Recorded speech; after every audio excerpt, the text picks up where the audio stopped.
രണ്ട് ലോകമഹായുദ്ധങ്ങൾ കഴിഞ്ഞു. ഇനി ലോകത്ത് സമാധാനം വരുമെന്നായിരുന്നു എല്ലാവരും കരുതിയത്. പക്ഷേ ആ യുദ്ധം തീർന്നപ്പോൾ തുടങ്ങിയത് അതിനേക്കാൾ വലിയൊരു പോരാട്ടമായിരുന്നു. നേരിട്ട് ഒരു വെടി പോലും ഉതിർക്കാതെ ലോകത്തെ മുഴുവൻ 44 വർഷം മുൾമുനയിൽ നിർത്തിയ ഒരു ശത്രുത. അതെ, നമ്മളിന്ന് സംസാരിക്കാൻ പോകുന്നത് ശീതയുദ്ധത്തെക്കുറിച്ചാണ്.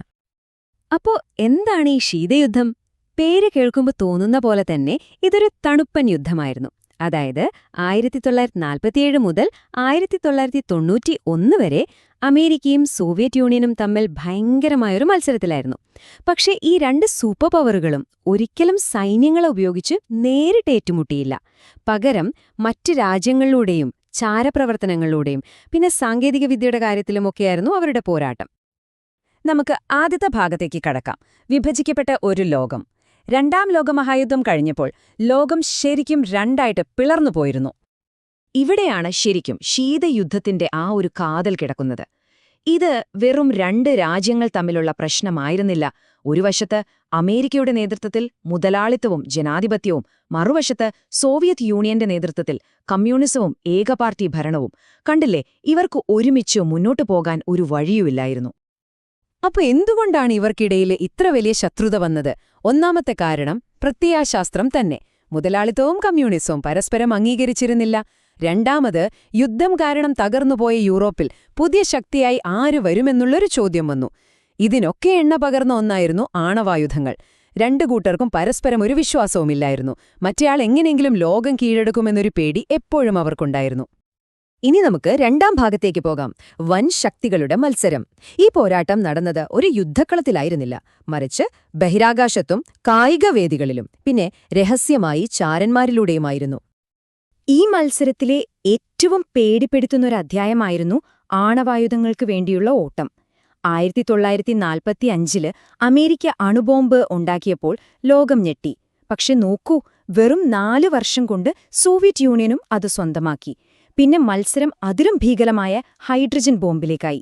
1952 അമേരിക്ക, തൊട്ടടുത്ത വർഷം സോവിയറ്റുകളും. അതായത് ഒന്നിനു പുറകെ ഒന്നായി അവർ ലോകത്തെ വിനാശത്തിലേക്ക് അടുപ്പിക്കുകയായിരുന്നു. ഈ കണക്കൊന്ന് നോക്കൂ, വിശ്വസിക്കാൻ പറ്റുന്നുണ്ടോ? 1980-കളായപ്പോഴേക്കും രണ്ടു കൂട്ടരുടെയും കയ്യിലായിട്ട് 60,000-ത്തിലധികം ആണവായുധങ്ങൾ. ഇതിനെയാണ് മ്യൂച്വലി അഷ്യോർഡ് ഡിസ്ട്രക്ഷൻ അഥവാ മാഡ് എന്ന് പറയുന്നത്. സംഭവം സിമ്പിളാണ്. ഒരാൾ ആക്രമിച്ചാൽ തിരിച്ചടിയിൽ രണ്ടാളും തീരും.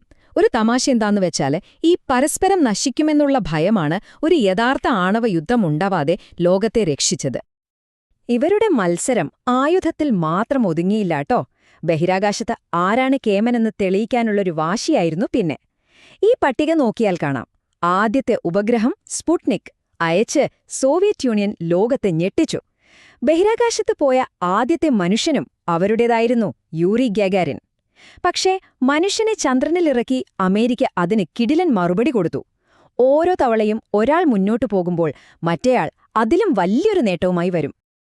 പക്ഷേ ഇതിലെ ഏറ്റവും വലിയ ദുരന്തം എന്താണെന്നറിയാമോ? അമേരിക്കയും സോവിയറ്റ് യൂണിയനും നേരിട്ട് പോരാടിയില്ലെങ്കിലും അവരുടെ യുദ്ധക്കളങ്ങളായത് മറ്റ് ചില രാജ്യങ്ങളായിരുന്നു. കൊറിയയിലും വിയറ്റ്നാമിലും അഫ്ഗാനിസ്ഥാനിലുമൊക്കെ ഇവർ രണ്ട് ചേരിതിരിഞ്ഞ് ആയുധവും പളവും കൊടുത്ത് യുദ്ധം ചെയ്യിപ്പിച്ചു. ഈ സൂപ്പർ പവറുകൾ സുരക്ഷിതരായിരുന്നപ്പോൾ ഈ രാജ്യങ്ങളിലെ ലക്ഷക്കണക്കിന് സാധാരണക്കാരാണ് ജീവൻ നഷ്ടപ്പെട്ടിരകളായത്.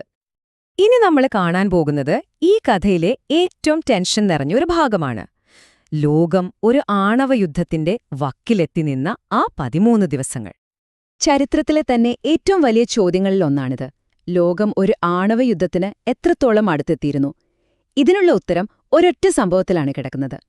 ശീതയുദ്ധത്തിലെ ഏറ്റവും അപകടം നിറഞ്ഞ ആ 13 ദിവസങ്ങൾ. ക്യൂബൻ മിസൈൽ പ്രതിസന്ധി. 1962 ഒക്ടോബറിൽ എന്താണ് സംഭവിച്ചതെന്ന് നോക്കാം. ഘട്ടം 1. അമേരിക്കയുടെ തൊട്ടടുത്ത് ക്യൂബയിൽ സോവിയറ്റ് യൂണിയൻ ആണവ മിസൈലുകൾ കൊണ്ടുവച്ചു. ഘട്ടം 2.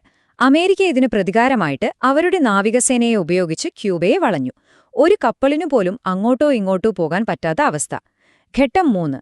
യുദ്ധം ഏതാണ്ട് ഉറപ്പായ നിമിഷം ഒരു രഹസ്യ ചർച്ചയിലൂടെ ലോകം രക്ഷപ്പെട്ടു. ക്യൂബയെ ആക്രമിക്കില്ലെന്ന് അമേരിക്കയും മിസൈലുകൾ മാറ്റാമെന്ന് സോവിയറ്റ് യൂണിയനും സമ്മതിച്ചു.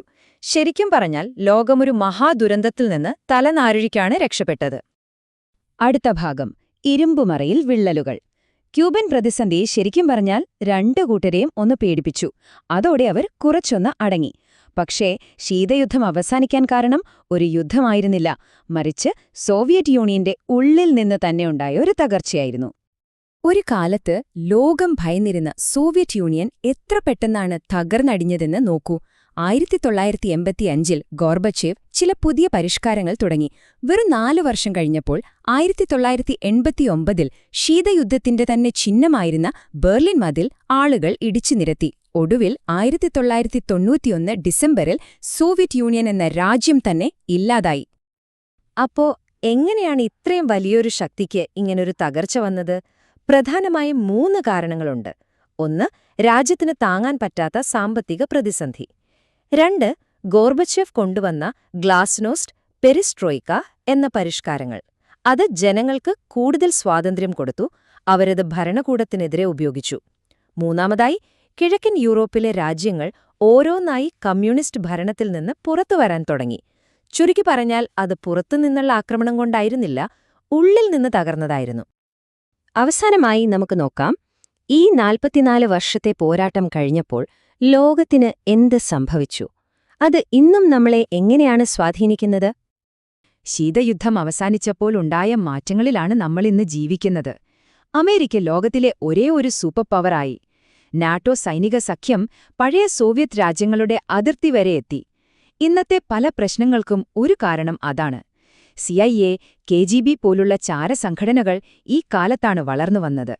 ചുരുക്കത്തിൽ, ശീതയുദ്ധം കഴിഞ്ഞെങ്കിലും അതിന്റെ നിഴലുകൾ ഇന്നും നമ്മുടെ ലോകത്തുണ്ട്. അപ്പോ ഒരു വലിയ ചോദ്യം ബാക്കിയാണ്. ശീതയുദ്ധം ചരിത്രത്തിന്റെ ഭാഗമായി, പക്ഷേ വൻ ശക്തികൾ തമ്മിലുള്ള ഈ മത്സരം ശരിക്കും അവസാനിച്ചു? അതോ അതിന് പുതിയ മുഖങ്ങളും പുതിയ രീതികളും വന്നോ?